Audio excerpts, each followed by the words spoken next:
Get ready with me, day to night edition. I just had a long day of studying and I've had this makeup on since the morning, but honestly, I do not have enough time to wipe it off and start from scratch before my dinner. So I'm going to show you guys how I can take this everyday look and transform it into something that's better for dinner. First, I like to wet my base just so it's easier to put cream products on. I'm going to use the Fix Plus. Oh, my friend just texted me about dinner. I've just been feeling very stressed lately because post-grad life is kind of looming. I figured out when I'm officially done with school, so I have one more part-time student term for classes in the fall, even if it's as part-time because I'm only taking 2 more classes, but basically have to think about my future and post-grad life because after that I'm off into the world. Honestly, I really want to be open and share all of my options, but also I'm very, very careful of the evil eye. That is something my father has instilled into me. One of the main lessons he has taught me is to be very careful who you share your future plans with, because if you speak Tagalog, they can get udlot or mauudlot. Thanks guys, see I still got it. A lot of people ask how I keep my Tagalog pretty fresh when I'm living in the US and only speaking to non-Tagalog speakers, and short answer is listening to Filipino music and talking to my lola once a day.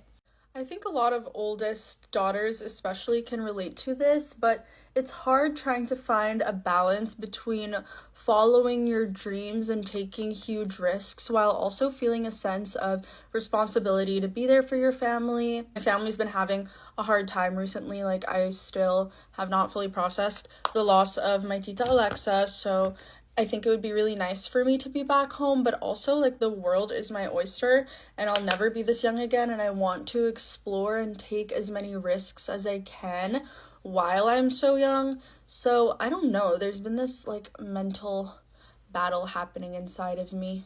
A lot of people ask me, are you gonna move back to Manila after you're done with school and everything? And honestly, as for full time, I really don't know. Also, guys, my nail is literally broken. I don't want to talk about it. It was very traumatizing for me. But anyways, as you guys probably know, if you're from the Philippines, it's never gonna leave you. It's always going to be home. I miss it every single day, and I've never found a city that I've loved more than Manila. But once again, I kind of want to reach for the stars and see where it takes me. There's so many things I want to do, and there's just not enough time to do it. And I'm how do I only have one lifetime? What if I wanted to be a ballerina? Are you telling me I have to choose? How am I supposed to choose out of all of these possible life paths?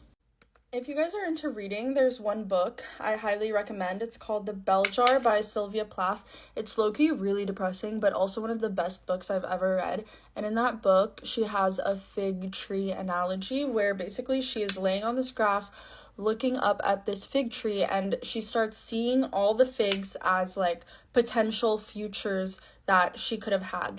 One fig is her being a loving mother and stay-at-home wife. One fig is her being a doctor. One is her being an artist. But eventually, as she's just sitting there staring up at all of her options, weighing which one to pursue and wanting to do all the fruits start dying, and she ends up being nothing at all. So I just try to remind myself of that and realize I'm in my early 20s. There's no harm in just going for it and experimenting instead of overthinking, and I guess that's what this period of life is all about.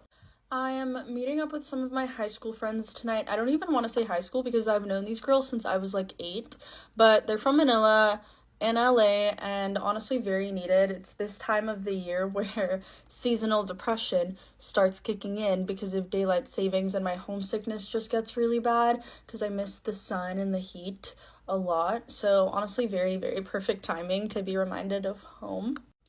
I know I feel I talk about being homesick and missing home in Manila a lot in my TikToks, especially when I'm here in LA. But at the end of the day, that's the reality of being an international student. Also, a lot of people get this confused because I don't know if I've ever fully clarified.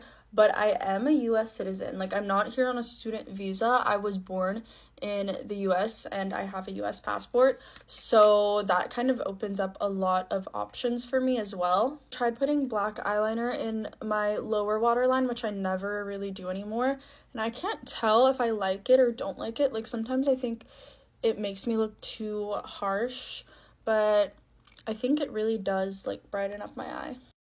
Guys, this is the finished look. I am ready for dinner. Love you. Bye.